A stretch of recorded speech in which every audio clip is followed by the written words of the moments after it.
ચાલો, very good morning to all of you. આપણે છેલ્લા લેક્ચરની અંદર પ્રશ્ન નંબર 22 ઓક્સિજનની અનિયમિત વર્તણૂક જે છે એના વિશેનો અભ્યાસ છે એ કર્યો હતો. આજે આપણે ત્યાંથી આગળ સમૂહ નંબર 16 માં પ્રશ્ન નંબર 23 ઉપર છે એ આગળ વધીએ. સમૂહ 16 ના તત્વોના રાસાયણિક ગુણધર્મોની ચર્ચા છે એ કરો, અથવા તો સમૂહ નંબર 16 ના તત્વોની હાઇડ્રોજન, ઓક્સિજન અને હેલોજન સાથેની પ્રતિક્રિયાત્મકતા છે એ જણાવો.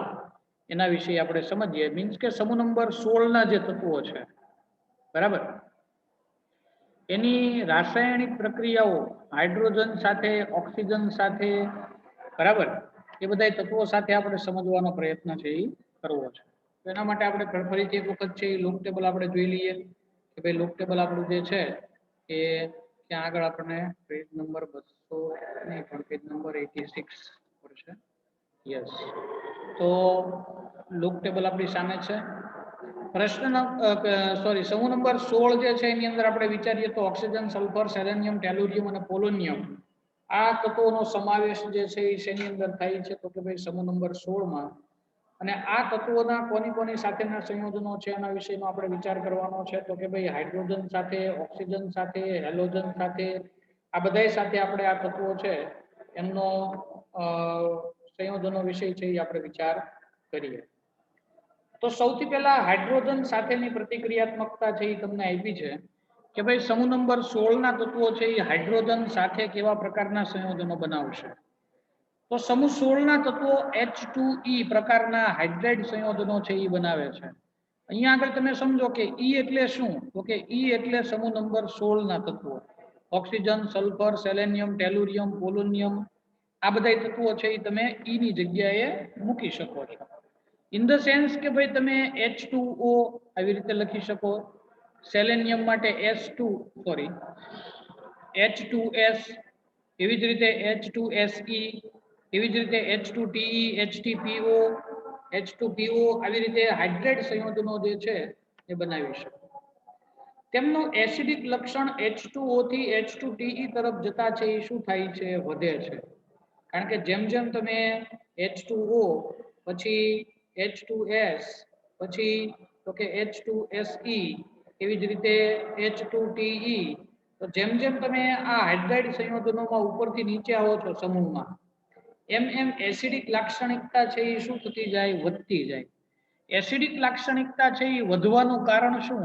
તો કે ભાઈ એસિડિક લાક્ષણિકતા વધવાનું કારણ એ કે જેમ જેમ ઉપરથી નીચે આવો એમ એમ વિદ્યુત ઋણતા છે એ ઘટતી જાય. સમૂહ 16 ના તત્વોની વિદ્યુત ઋણતા ઘટતી જાય એટલે હાઇડ્રોજન જે છે એ સરળતાથી ટેલ્યુરિયમ પાસેથી શું થઈ જાય? છૂટો પડી જાય.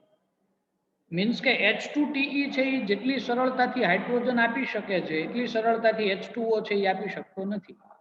અને H2O માં તમને ખ્યાલ જ હોવો જોઈએ કે ઓક્સિજન જે છે એની વિદ્યુત ઋણતા બહુ પ્રબળ છે. ઓક્સિજનની વિદ્યુત ઋણતા ખૂબ વધારે હોવાથી એ હાઇડ્રોજનને સરળતાથી દૂર ના કરે. પરંતુ H2Te માં ટેલુરિયમ જે છે એની વિદ્યુત ઋણતા ઓછી હોવાથી હાઇડ્રોજનને સરળતાથી દૂર કરી શકે. બીજું કારણ પણ આપી શકાય કે ટેલુરિયમ જે છે એનું કદ આપણે વિચારીએ તો ટેલુરિયમનું કદ જે છે એ કેવું હોય છે? ખૂબ મોટું હોય છે. અને કદ ખૂબ મોટું હોવાને કારણે પણ એ હાઇડ્રોજન છે એને સરળતાથી શું કરી શકે છે? દૂર કરી શકે છે. તો આ રીતે આપણે વિચારી શકીએ કે જેમ સમૂહમાં ઉપરથી નીચે આવતા જઈએ એમ એમ એસિડિક લાક્ષણિકતા છે એ વધે છે. એસિડિક લક્ષણમાં થતા વધારાને સમૂહમાં ઉપરથી નીચે તરફ જતા He બંધના વિયોજન માટેની બંધન એન્થાલ્પીમાં થતા ઘટાડા દ્વારા છે એ સમજાવી શકાય. તો બીજી રીતે તમે વિચારો તો આને એમ પણ વિચારી શકાય કે H2 અને Te વચ્ચે જે બંધ હોય છે એ બંધને તોડવા માટે જે ઉર્જા આપવી પડે એટલે કે બંધન એન્થાલ્પી અથવા તો બંધ વિયોજન એન્થાલ્પી એ ઉપરથી નીચે આવતા છે એ શું થતી જાય છે? ઘટતી જાય છે. બરાબર. અને ઉપરથી નીચે આવતા એ બંધ વિયોજન એન્થાલ્પી ઘટતી હોવાને કારણે પણ હાઇડ્રોજન છે એ સરળતાથી છૂટો પડે છે અને પરિણામ સ્વરૂપે એસિડિક ગુણધર્મ જે છે એ શું થતો જાય છે? વધતો જાય છે એમ કહી શકાય. સમૂહમાં ઉપરથી નીચે તરફ જતા He બંધની વિયોજન એન્થાલ્પીમાં થતા ઘટાડાના કારણે હાઇડ્રાઇડ સંયોજનોની તાપીય સ્થાયીતામાં H2O થી H2PO તરફ જતા શું થાય છે? ઘટાડો થાય છે. ઇન ધ સેન્સ કે આપણે એવું કહી શકીએ કે ઉપરથી નીચે આપણે જેમ આવીએ બરાબર. એમ એમ ઘટના છે એ શું બને છે તો કે ભાઈ H2 અને Te એટલે કે હાઇડ્રોજન અને ટેલુરિયમ વચ્ચેના જે બંધ હોય આ બંધ છે એ કેવા બનતા જાય છે? નિર્બળ બને. નિર્બળ બને એટલે ઊંચું ટેમ્પરેચર જે છે એ આ પદાર્થ સહન ન કરી શકે. ટેમ્પરેચર તમે વધારો તો તરત આ શું થઈ જાય? તૂટી જાય. એટલે એનો મતલબ એવો થયો કે તાપીય સ્થાયીતા જે છે એ શું થતી જાય છે? ઘટતી જાય. ઊંચું ટેમ્પરેચર સહન કરવાની ક્ષમતા નથી. પાણી સિવાયના બધા હાઇડ્રેટ સંયોજનો રિડક્શન કરતા ગુણધર્મ ધરાવે છે અને આ લક્ષણ H2S થી H2Te તરફ જતા વધતું જાય છે. રિડક્શન એટલે શું? રિડક્શન એટલે હાઇડ્રોજનનું દૂર થવું. તો આપણે હમણાં જ જોયું કે ઉપરથી નીચે આવો એમ હાઇડ્રોજન જે છે એ સરળતાથી શું થાય છે ભાઈ? દૂર થઈ જાય છે. અને હાઇડ્રોજન છે એ સરળતાથી દૂર થાય છે એના પરિણામ સ્વરૂપે ઘટના છે એ શું બને છે તો કે ભાઈ હાઇડ્રોજન સરળતાથી દૂર થાય એનો મતલબ એવો થઈ ગયો કે સામેવાળો પદાર્થ છે એટલી ઝડપથી હાઇડ્રોજન છે અને શું કરતો હોય છે? મેળવતો હોય છે. અને સામેવાળો પદાર્થ ઝડપથી હાઇડ્રોજન મેળવે છે ધેટ મીન્સ કે પદાર્થ જે હાઇડ્રોજન ગુમાવે છે એ પોતે કેવો છે તો કે ભાઈ એ પોતે પદાર્થ છે એ પ્રબળ રિડક્શન કરતા થયો. ઉપરથી નીચે આવતા રિડક્શન કરતા તરીકેની લાક્ષણિકતા જે છે એની અંદર શું થતો જોવા મળે છે? વધારો જોવા મળે છે. આવી જ રીતે આપણે સમૂહ નંબર 16 ના તત્વોના ઓક્સિજન સાથેના સંયોજનો છે એ વિચારીએ તો તમને આપ્યું છે કે ભાઈ સમૂહ નંબર 16 ના તત્વો છે એ ઓક્સિજન સાથે જોડાય અને બે પ્રકારના ઓક્સાઇડ આપે છે. એક EO2 પ્રકારનો ઓક્સાઇડ અને બીજો છે એ EO3 પ્રકારનો ઓક્સાઇડ. તો આપણે EO2 પ્રકારના ઓક્સાઇડમાં વિચારીએ તો ઓક્સિજન છે એ ઓક્સિજન સાથે જોડાય એટલે O3 બને. બરાબર. એવી જ રીતે ઓક્સિજન પછી સલ્ફર આવે તો સલ્ફર દ્વારા SO2 છે એ બનશે. બરાબર. સલ્ફર પછી સેલેનિયમ આવે તો TeO2 છે એ બનશે. ટેલુરિયમ માટે આપણે વિચારીએ તો TeO2 છે એ બનશે. આવી રીતે જુદા જુદા સંયોજનો જે છે એના ઓક્સાઇડ સંયોજનો વિશે આપણે વિચારી શકીએ. કયા પ્રકારના બન્યા પણ આ? EO3 પ્રકારના. પરંતુ જો આપણે EO2 પ્રકારના EO3 પ્રકારના ઓક્સાઇડ છે એના વિશે વિચારીએ તો EO3 પ્રકારના ઓક્સાઇડ સંયોજનોની અંદર સામાન્ય રીતે ઓક્સિજન છે એ આ પ્રકારનો ઓક્સાઇડ ના આપે. નહીંતર તો એમાં શું થાય? O4 બને. પણ આવું કોઈ સંયોજન અસ્તિત્વમાં જ નથી. બરાબર. પરંતુ સલ્ફર જે છે એના વિશે વિચારીએ તો SO3 છે એ બની શકે, SeO3 છે એ બની શકે, ટેલુરિયમ માંથી TeO3 છે એ બની શકે. આવી રીતે ટ્રાય ઓક્સાઇડ સંયોજન સમૂહ નંબર 3 ના અને ડાયોક્સાઇડ સંયોજનો છે એ સરળતાથી પ્રાપ્ય છે. સામાન્ય રીતે તમે જોવા જાવ તો ઓક્સિજન એનું ઓઝોન અને સલ્ફરનું SO2 એ બંને વાયુ અવસ્થામાં છે. ડાયોક્સાઇડ સંયોજનોમાં સલ્ફરનો ડાયોક્સાઇડ અથવા તો સલ્ફર ઓઝોન ઓક્સિજનનો ઓક્સાઇડ એટલે ઓઝોન O3 આ EO2 પ્રકારના ઓક્સાઇડ છે બંને. બરાબર. તો O3 અને SO2 આ બંને છે એ કઈ અવસ્થામાં છે? વાયુ. પરંતુ સેલેનિયમનો ડાયોક્સાઇડ એટલે કે SeO2 જે છે એ કઈ અવસ્થામાં જોવા મળે છે? ઘન અવસ્થાની અંદર જોવા મળે છે. સામાન્ય રીતે ડાયોક્સાઇડનું રિડક્શન કરતા ગુણધર્મ જેમ તમે સમૂહમાં ઉપરથી નીચે આવતા જાવ એમ ઘટે છે. SO2 એ રિડક્શન કરતા છે જ્યારે TeO2 છે એ પાછો કેવો બની જાય છે? ઓક્સિડેશન કરતા બની જાય. એટલે સમૂહમાં તમે ઉપરથી નીચે આવતા જાવ તો SO2, SeO2 અને ટેલુરિયમ છે એના વિશે વિચારીએ તો TeO2. આમાંથી SeO2 છે સલ્ફર ડાયોક્સાઇડ એટલે SO2 જે છે એ રિડક્શન કરતા છે. પરંતુ બાકી પછી નીચે છે એ આવો તો TeO2 છે એ કેવો બની જાય છે? ઓક્સિડેશન કરતા. જો રિડક્શન કરતા પદાર્થ હોય ને એ હાઇડ્રોજન ગુમાવે, યાદ રાખો, અથવા ઓક્સિજન મેળવે. અને ઓક્સિડેશન કરતા પદાર્થ હોય એ હાઇડ્રોજન મેળવે અને ઓક્સિજન ગુમાવે. અને એ નો યાદ હોય તો તમને 11મા ધોરણની અંદર સરળતાથી સમજાતા કે ઓક્સિડેશન એટલે શું? તો કે ઓક્સિડેશન આંકમાં ઘટાડો થવો. અને રિડક્શન એટલે શું? તો કે ઓક્સિડેશન આંકમાં વધારો થવો. તો ઓક્સિડેશન આંકમાં વધારો થાય, જેનું ઓક્સિડેશન થાય ને એ પદાર્થ પોતે કેવો હોય? રિડક્શન કરતા હોય. રેડી? અને જે પદાર્થનું રિડક્શન થતું હોય ને એ પદાર્થ પોતે કેવો હોય? ઓક્સિડેશન કરતા હોય. બરાબર. તો આ પદ્ધતિથી યાદ રાખશો તો પણ સરળતાથી તમને આઈડિયા છે આવી જશે. સલ્ફર, સેલેનિયમ, ટેલુરિયમ એ પણ EO2 પ્રકારના ઓક્સાઇડ સંયોજનો ઉપરાંત EO3 પ્રકારના ઓક્સાઇડ સંયોજનો બનાવે. For example SO3, SeO3, TeO3 વગેરે જેવા ટ્રાય ઓક્સાઇડ સંયોજનો બનાવે.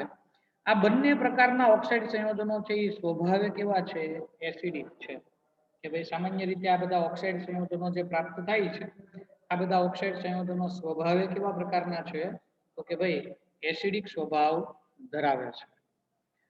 ત્યાર પછી સમૂહ નંબર 16 ના તત્વોના હેલોજન તત્વો સાથે પ્રક્રિયા છે એ વિચારીએ, અથવા તો હેલોજન તત્વો સાથે ના સંયોજનો છે એ વિચારીએ, તો તમને આપ્યું છે કે ભાઈ સમૂહ 16 ના તત્વો મોટી સંખ્યામાં EX6 પ્રકારના, EX4 પ્રકારના અને EX2 પ્રકારના હેલાઇડ સંયોજનો છે એ બનાવે. જ્યાં E એટલે અગેન તમારે શું વિચારવાનું? સલ્ફર, સેલેનિયમ, ટેલુરિયમ, પોલોનિયમ, બરાબર? ઓક્સિજન, સલ્ફર, સેલેનિયમ, ટેલુરિયમ એટલે કે સમૂહ નંબર 16 ના તત્વો. તો અહીંયા આગળ તમે જુઓ હેલોજન જે છે ને, હેલાઇડ સંયોજનો જે બને છે એમાં એક બહુ મોટો વર્ગ છે આખો. કારણ કે અહીંયા આગળ X તરીકે તમે હજી શું લઈ શકશો? તો કે X તરીકે તમે લઈ શકશો ક્લોરીન, ક્લોરીન, બ્રોમિન, આયોડીન, આ બધા લઈ શકાય ને. અને E તરીકે શું લઈ શકાય? તો કે E તરીકે તમે લઈ શકો oxygen, sulphur, selenium, tellurium, polonium, આ બધા લઈ શકાય એમ. એટલે કહેવાનો મતલબ શું છે કે બહુ મોટો વર્ગ એક આખો બનશે. તમે સમજો ઓક્સિજન છે એનું ફ્લોરિન સાથેનું સંયોજન વિચારો, ઓક્સિજનનું ક્લોરીન સાથે, બ્રોમિન સાથે, આયોડીન સાથે, એમાંય પાછું EX6 પ્રકાર, 4 પ્રકાર, 2 પ્રકાર બધાય બની શકે એમ. હેલાઇડ સંયોજનોની સ્થાયીતાનો ઉતરતો ક્રમ. હેલાઇડ સંયોજનો જે છે એમાં સ્થાયીતા વિશે છે એ આપણે વિચારીએ કે ભાઈ ફોર એક્ઝામ્પલ આપણે EX2 પ્રકારના સંયોજન છે એ લઈ લઈએ. ઓક્સિજનનું ક્લોરીન સાથેનું સંયોજન એટલે OF2, સલ્ફરનું વિચારીએ તો SF2, બરાબર? સેલેનિયમનું વિચારીએ તો SeF2, બરાબર? એવી જ રીતે ઓક્સિજન જે છે એનું ક્લોરીન સાથે વિચારીએ તો OCl2, બ્રોમિન સાથે વિચારીએ તો OBr2, આયોડીન સાથે વિચારીએ તો OI2. પરંતુ જેમ જેમ ફ્લોરિન થી આયોડીન તરફ જતા જાઓ એમ એમ સ્થાયીતા જે છે શું થતી જાય છે? ઘટતી જાય છે. કારણ કે આયોડાઇડ આયન જે છે એની સ્ટેબિલિટી સાવ ઓછી છે. એટલે OI2 સંયોજન છે એ આમ તો લગભગ જોવા જ નથી મળતું, બરાબર? એટલે આવું સંયોજન છે એ બનતું જ નથી. તમે બહુ પરાણે છે એ બહારથી પ્રક્રિયા પરિસ્થિતિ ફેરવી હોય અને પરાણે સંયોજન બનાવ્યું હોય તોય ન રહે, એ તૂટી જાય. તો ફ્લોરિન જેની સાથે જોડાયેલો હોય એની સ્ટેબિલિટી બહુ હાઈ હોય અને આયોડીન જેની સાથે જોડાયેલો છે એ સ્ટેબિલિટી ઓછી છે, એવું સંયોજન કહેવાય. હેક્ઝોહેલાઇડ સંયોજનો પૈકી માત્ર હેક્ઝાફ્લોરાઇડ સંયોજનો જ સ્થાયી હેલાઇડ સંયોજનો છે. જુઓ, હેક્ઝાહેલાઇડ એટલે કોણ? 6 હેલોજન જોડાયેલા હોય. પરંતુ એમાંથી ખાલી તમને કયું સંયોજન કીધું? હેક્ઝાહેલાઇડ પૈકી હેક્ઝાફ્લોરાઇડ સંયોજનો જ માત્ર કેવા છે? સ્થાયી. હેક્ઝા એટલે માની લો કે સલ્ફર છે એ ઓક્સિજન સાથે જોડાણું અને SF6 સંયોજન છે એ બનાવે છે. સેલેનિયમ છે તો સેલેનિયમ જે છે એ ફ્લોરિન સાથે જોડાય અને SeF6 બનાવે છે. OF6 છે એ જોવા નથી મળતું, એટલે મેં ન લખ્યું, બરાબર? તો ખાસ કરીને SF6 છે એ તો બહુ વધારે પડતું ઉપયોગમાં લેવાતું હોય છે, સરળતાથી તમને રસાયણ વિજ્ઞાનમાં કોઈને કોઈ જગ્યાએ જોવા મળતું. તો આ SF6 સંયોજન જે છે એની અંદર તમે જોઈ શકો છો કે 6 ફ્લોરિન છે એ જોડાયેલા છે અને હેક્ઝાફ્લોરાઇડ સંયોજન કહેવાય. અને આ સંયોજન છે એ કેવા પ્રકારનું છે? ખૂબ સ્થાયી છે. બધા હેક્ઝાફ્લોરાઇડ સંયોજનો છે એ વાયુ અવસ્થામાં છે, એટલે કે EX6 પ્રકારના બધા જ સંયોજનો જે છે એ બધા કયા અવસ્થામાં છે? વાયુ અવસ્થામાં. તેઓ અષ્ટફલકીય બંધારણ છે એ ધરાવે છે. મેં તમને આગળ વાત કરી હતી કે ભાઈ અષ્ટફલકીય બંધારણ એટલે કેવું બંધારણ કહેવાય, બરાબર? અષ્ટફલકીય બંધારણ એટલે એની અંદર 8 બાજુઓ છે એ હોય. કેટલી બાજુ હોય? 8 બાજુ.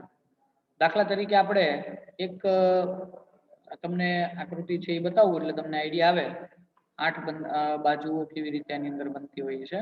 આપણે SF6 નું ઉદાહરણ છે એ જો મળી જાય તો SF6 નું ઉદાહરણ જ લઈએ જેથી કરીને તમને વધારે આઈડિયા છે એ આવે. ચાલો, તો અહીંયા આગળ તમને જુઓ SF6 જે છે એનું બંધારણ આપ્યું છે દોરીને, તમે જોઈ શકતા હશો. આ બંધારણ છે એ તમે જુઓ ને તો તમને આઈડિયા આવશે કે આની અંદર છે ને આ એક બાજુ, આ બીજી, આ ત્રીજી, એક પાછળની બાજુ હોય જે આપણને દેખાતી નથી, બરાબર? એવી જ 4 બાજુઓ અહીંયા નીચે છે, 4 બાજુ ઉપર છે. ટોટલ કેટલી બાજુ થઈ? 8. 8 ને સંસ્કૃતની અંદર કહેવાય અષ્ટ અને બાજુને કહેવાય ફલક. એટલે એના ઉપરથી આ શબ્દ આવ્યો છે અષ્ટફલકીય, બરાબર. આવું SF6 નું બંધારણ તમને અહીંયા ક્લિયર કટ દેખાય છે. આ બંધારણ કેવા પ્રકારનું છે? અષ્ટફલકીય બંધારણ છે. આવી રીતે તમે અષ્ટફલકીય બંધારણ જે છે એને શું કરી શકો છો? સમજી શકો છો. એવી જ રીતે સલ્ફર છે એ હેક્ઝાફ્લોરાઇડ SF6 અવકાશીય કારણોસર વિશિષ્ટ રીતે અપવાદ સ્વરૂપે સ્થાયી છે. મોટાભાગના સમૂહ 16 ના સંયોજનો છે એ પૈકી સલ્ફરનું એક સંયોજન જે બને છે ફ્લોરિન સાથેનું SF6 એ કેવું છે? ખૂબ જ સ્થાયી છે અને આ એક અપવાદ છે પાછો, આને યાદ રાખવું જરૂરી છે.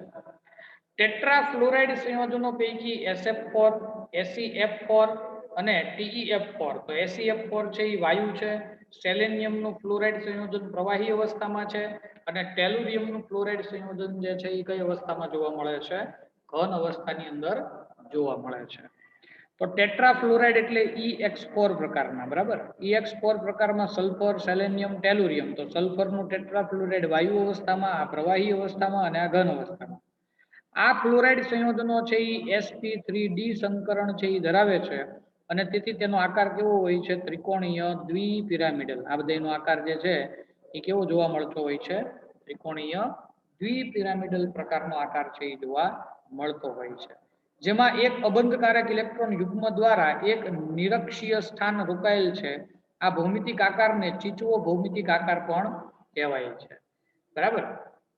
તો આની અંદર છે એ જો તમને સ્ટ્રક્ચર છે એ બતાવું તો એ કેવી રીતે ચીચવો આકાર ને થયું એ તમને ખ્યાલ આવે થોડો, બરાબર. દાખલા તરીકે આપણે SF4, બરાબર, એનું સ્ટ્રક્ચર છે એ જોઈએ.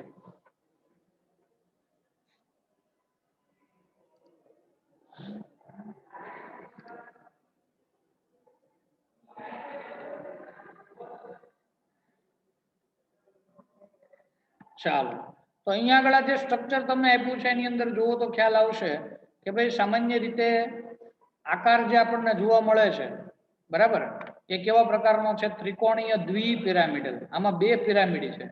તમે સમજો કે આ એક જ સમતલ છે. તમે એવું સમજી લો આવડું આ જે છે એ એક સમતલ છે. આવડું આ જે આપણને અહીંયા દેખાય છે આ એક જ સમતલ છે, બરાબર. આ એક સમતલની ઉપરની બાજુએ એક પિરામિડ છે એ બન્યો અને એક પિરામિડ છે એ ક્યાં બને છે? નીચે તરફ બને છે.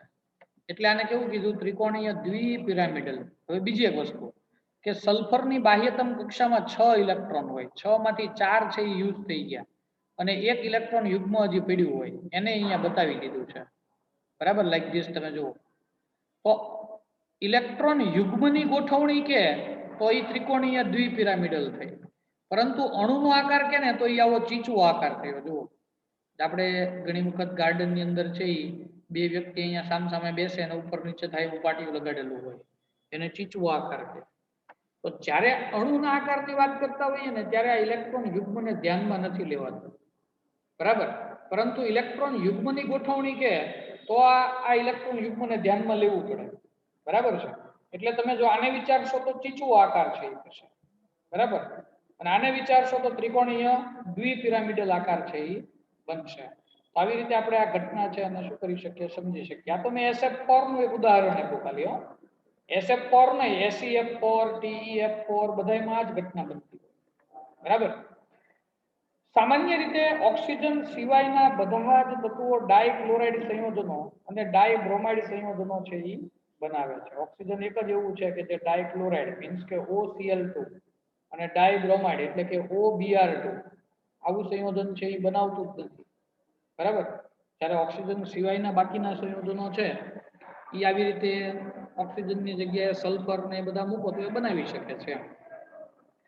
આ ડાયહેલાઇડ સંયોજનો sp3 સંકરણ દ્વારા બને છે, તેથી તેઓ ચતુષ્ફલકીય બંધારણ છે એ ધરાવે છે. આ બધાની અંદર બંધારણ છે એ કેવા પ્રકારનું હોય છે? ચતુષ્ફલકીય, બરાબર. ડાયહેલાઇડ ની અંદર તમે જુઓ તો ફોર એક્ઝામ્પલ હું લઈ લઉં ઉદાહરણ કે ભાઈ SCl2, રેડી. તો આમાં સલ્ફરની બાહ્યતમ કક્ષામાં કેટલા ઇલેક્ટ્રોન હોય? તો કે ભાઈ 6 માંથી 2 ઇલેક્ટ્રોન છે એ ક્લોરીન સાથે બંધ બનાવવામાં યુઝ થઈ. હવે 4 ઇલેક્ટ્રોન પડ્યા હોય હજી, એમાંથી એક અહીંયા બાજુ ને એક આ બાજુ આવી રીતે ઇલેક્ટ્રોન યુગ્મ હોય, બરાબર. અને આને તમે જોડી દો તો આનો આકાર છે એ કેવો થશે? ચતુષ્ફલકીય આકાર છે એ થશે. તો આ બંધારણ છે એ ચતુષ્ફલકીય થશે.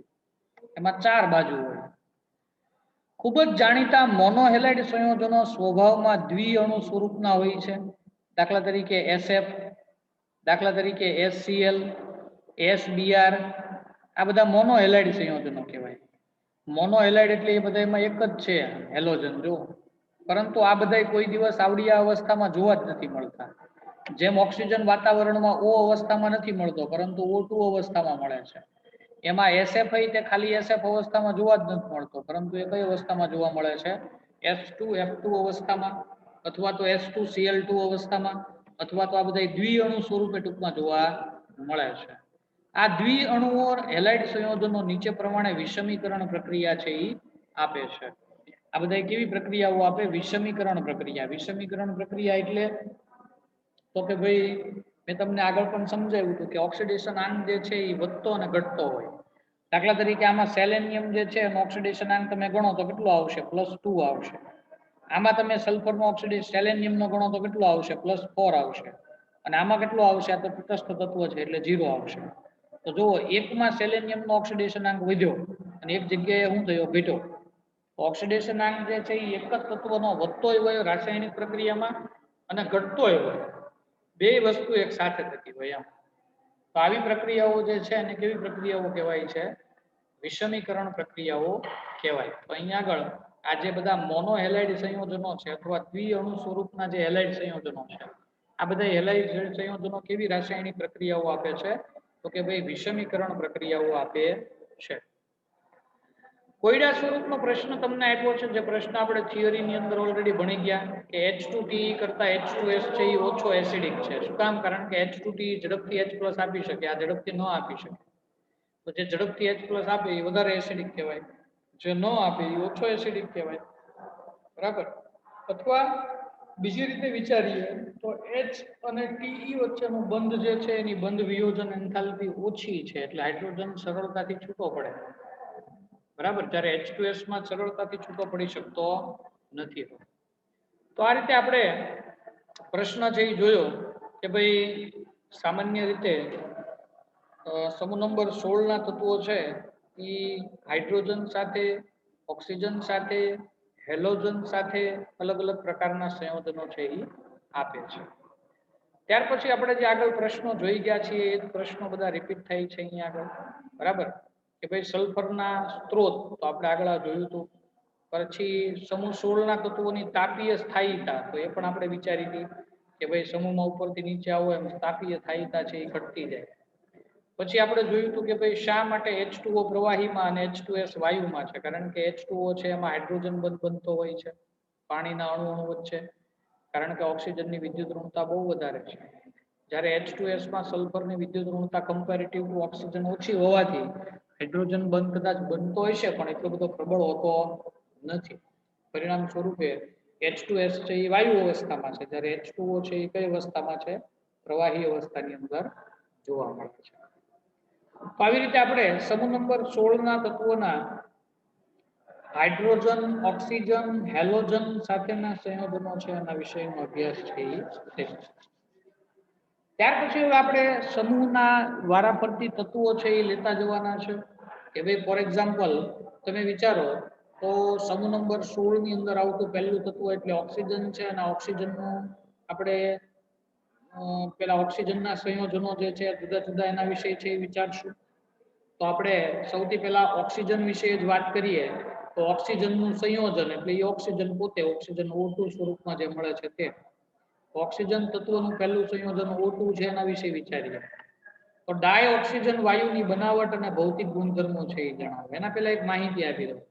સામાન્ય રીતે આપણે ડાયઓક્સિજન કોને કહીએ? O2 ને કહીએ। તો ખાલી O ને શું કહેવાય? ખાલી O જે હોય ને એને નવજાત ઓક્સિજન કહેવાય, યાદ રાખજો। શું કહેવાય? નવજાત ઓક્સિજન, બરાબર? ડાયઓક્સિજન એટલે O2 પણ ખાલી O એટલે એના માટે શબ્દ પ્રયોગ થાય છે નવજાત ઓક્સિજન। તો ડાયઓક્સિજન વાયુની પ્રયોગશાળામાં બનાવટ છે એ આપણે વિચારીએ તો બહુ સિમ્પલ છે કે ક્લોરેટ, નાઇટ્રેટ અથવા તો પરમેંગેનેટ જેવા જે ક્ષાર છે ઓક્સિજન યુક્ત, આવા ક્ષારને જ્યારે ગરમ કરવામાં આવે, બરાબર, MnO2 જેવા ઉદ્દીપકની હાજરીમાં, ત્યારે રાસાયણિક પ્રક્રિયા થઈ અને પ્રક્રિયાના પરિણામ સ્વરૂપે શું પ્રાપ્ત થાય છે? ઓક્સિજન પ્રાપ્ત થાય છે.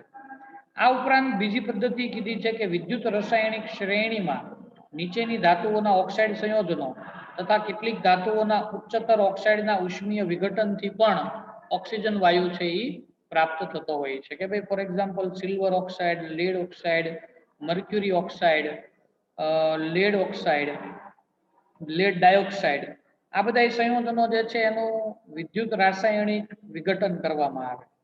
વિદ્યુત રાસાયણિક વિઘટન એટલે તમને ખબર હોવી જોઈએ, પેલા એનોડ અને કેથોડ ને બધું લગાડે છે, બરાબર? તો એમાં એક ઇલેક્ટ્રોડ ઉપર તમને ધાતુ અથવા ધાતુનો ઓક્સાઇડ મળે, પણ બીજા ઇલેક્ટ્રોડ ઉપર છે એ તમને શું મળી જાય છે? ઓક્સિજન વાયુ છે એ પ્રાપ્ત થતો હોય છે. આવી રીતે પણ ઓક્સિજન છે એ મળી શકે.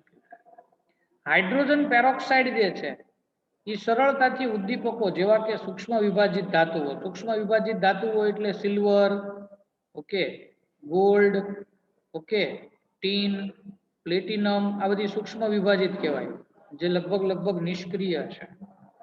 અને મેંગેનીઝ ડાયોક્સાઇડ દ્વારા પાણી અને ડાયોક્સિજનમાં શું પામે છે? વિઘટન પામે. હાઇડ્રોજન પેરોક્સાઇડ છે એ આમે તો પીળો વિઘટન પામે, પણ એ વેગ ધીમો હોય. વેગ વધારવા માટે આની અંદર શું મેળવવી પડે? ઉદ્દીપક તરીકે સૂક્ષ્મ વિભાજિત ધાતુઓ ભેળવવી પડે. એ ભેળવું એટલે પાણી અને ડાયોક્સિજનમાં ઝડપથી એનું શું થાય? વિઘટન થવા માંડે. મોટા પાયે તેને પાણી અથવા હવામાંથી બનાવી શકાય છે. ઓક્સિજન જો મોટા પાયે છે એ તમારે જોતો હોય, બરાબર? કારણ કે પ્રયોગશાળામાં તો શું હોય, હવે નાના પાયા ઉપર ઓક્સિજન છે એ બનાવવાની વાત છે. અને ઇન્ડસ્ટ્રીયલ લેવલે મોટા પાયા ઉપર ઓક્સિજનની બનાવટ છે એ કરવી હોય તો કઈ આવી પદ્ધતિઓ ના ચાલે. મોટા પાયે પાણી અને શેમાંથી મેળવવામાં આવે? હવામાંથી. પાણીનું વિદ્યુત વિભાજન કરવામાં આવે એટલે કેથોડ ઉપર હાઇડ્રોજન અને એનોડ ઉપર શું મળે? ઓક્સિજન. વિદ્યુત વિભાજન એટલે હવે તમે સમજી ગયા છો, બરાબર? તો એનોડ અને કેથોડ રાખવામાં આવે અને પાણીનું અંદર વિદ્યુત પ્રવાહ પસાર કરી અને વિદ્યુત વિભાજનની પ્રોસિજર કરે. વિદ્યુત વિભાજનની પ્રોસિજર કરે એટલે શું પ્રાપ્ત થાય? તો કે ભાઈ કેથોડ ઉપર હાઇડ્રોજન મળે, જ્યારે એનોડ ઉપર છે એ કોણ પ્રાપ્ત થાય? ઓક્સિજન મળે. ઔદ્યોગિક રીતે હવામાંથી પ્રથમ કાર્બન ડાયોક્સાઇડ અને પાણીની વરાળ દૂર કરીને ડાયોક્સિજન મેળવવામાં આવે છે અને ત્યારબાદ બાકી રહેલા વાયુનું પ્રવાહીમાં ફેરવીને વિભાગીય નિસ્યંદન દ્વારા N2 અને O2 છે એ મેળવવામાં આવે. હવે વાતાવરણની અંદર હવા છે તો હવાની અંદર તો બધું હોય, એટલે ઇન્ડસ્ટ્રીયલ લેવલે જ્યારે વાતાવરણીય હવા જે છે એને શોષવામાં આવતી હોય કોઈ કન્ટેનરમાં, ત્યારે એ કન્ટેનરમાં બધા વાયુ હોય, એમાંથી પેલા કાર્બન ડાયોક્સાઇડ અને પાણીની વરાળને બહાર કાઢવામાં આવે. પછી તો કે હવે મોટા ભાગે ઓક્સિજન અને નાઇટ્રોજન છે એ વધ્યો હોય, એનું શું કરે? પ્રવાહીકરણ કરે, એટલે એ બેને પ્રવાહીમાં ફેરવે. પછી એને શું કરે? પાછા ગરમ કરે, બરાબર? નાઇટ્રોજન જે છે એને દૂર કરવા ગરમ કરે. નાઇટ્રોજન દૂર થાય એટલું ટેમ્પરેચર આપે, એટલે પછી ખાલી કોણ વધે? ઓક્સિજન વધે. આવી રીતે મોટા ઇન્ડસ્ટ્રીયલ લેવલે હવામાંથી ઓક્સિજન જે છે એને શું કરવામાં આવતો હોય છે? મેળવવામાં આવતો હોય છે. જો ઓક્સિજનના ભૌતિક ગુણધર્મો જે છે એના વિશે આપણે વિચારીએ તો ઓક્સિજન છે એ રંગવિહીન અને વાસવિહીન વાયુ છે. 293 કેલ્વિન તાપમાને તે પાણીમાં 100 સેન્ટીમીટર ક્યુબ પાણીમાં 3.08 સેન્ટીમીટર ક્યુબની સીમા સુધી હોય છે. મીન્સ કે સેન્ટીમીટર ક્યુબ એટલે તમે એવું સમજી લો ને કે 100 ml, બરાબર?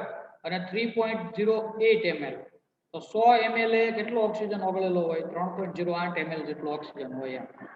તે સમુદ્રી અને જલીય જીવનની આવશ્યકતા માટે પૂરતી છે. એટલે તમે વિચારો 100 ml એ ખાલી 3 ml જેટલો ઓક્સિજન હોય ઓગળેલો, તોય તે એટલા ઓક્સિજનથી સમુદ્રી જીવો છે એ પોતાનું ગુજરાન છે એ ચલાવી લે છે. તે 90 કેલ્વિન તાપમાને પ્રવાહીકરણ પામે છે અને 55 કેલ્વિન તાપમાને ઠરે છે. 55 કેલ્વિન તાપમાનથી અથવા નીચું તાપમાન લાવો તો ઓક્સિજન પ્રવાહીમાં ફરી જાય એમ, બરાબર? સોરી, ઘન અવસ્થામાં ફરી જાય. અને 90 કેલ્વિન તાપમાન આજુબાજુ રાખો તો ઓક્સિજન કઈ અવસ્થામાં ફરે? પ્રવાહી અવસ્થામાં. ઓક્સિજન પરમાણુના 3 સમસ્થાનિક છે, 16, 17 અને 18. 16 ઓક્સિજન છે એમાં નાઇટ્રોજન એમાં ન્યુટ્રોન જે છે એ કેટલા હશે? 8. આમાં કેટલા હશે? 9. આની અંદર કેટલા હશે? 10. બેકી સંખ્યામાં ઇલેક્ટ્રોન હોવા છતાંય ઓક્સિજન O2 જે છે એ કેવો ગુણધર્મ ધરાવે છે? અનુચુંબકીય. ખાસ યાદ રાખજો આને, કારણ કે ઓક્સિજન O2 જે છે એની અંદર બેકી સંખ્યામાં ઇલેક્ટ્રોન યુગ્મ છે. હવે તમને યાદ હોય તો આપણે ચુંબકીય ગુણધર્મો માટે વિચારીએ છીએ કે જો અયુગ્મિત ઇલેક્ટ્રોન એક પણ તમને દેખાય તો એનો ચુંબકીય ગુણધર્મ કેવો કહેવાય? પ્રતિચુંબકીય. અહીંયા ઓક્સિજન O2 જે છે એમાં બેકી સંખ્યામાં ઇલેક્ટ્રોન યુગ્મ છે, તેમ છતાંય એનો ચુંબકીય ગુણધર્મ કેવો છે? અનુચુંબકીય છે. એટલે આને યાદ રાખજો. બરાબર. ત્યાર પછી ઓક્સિજન વાયુના રાસાયણિક ગુણધર્મો આવે છે. રાસાયણિક ગુણધર્મોને આપણે સમજશું, પરંતુ નેક્સ્ટ લેક્ચરની અંદર એ પૂરું કરશું. અત્યારે સમય નથી એટલે અહીંયા સુધી છે એ રાખીએ. બરાબર. ચાલો.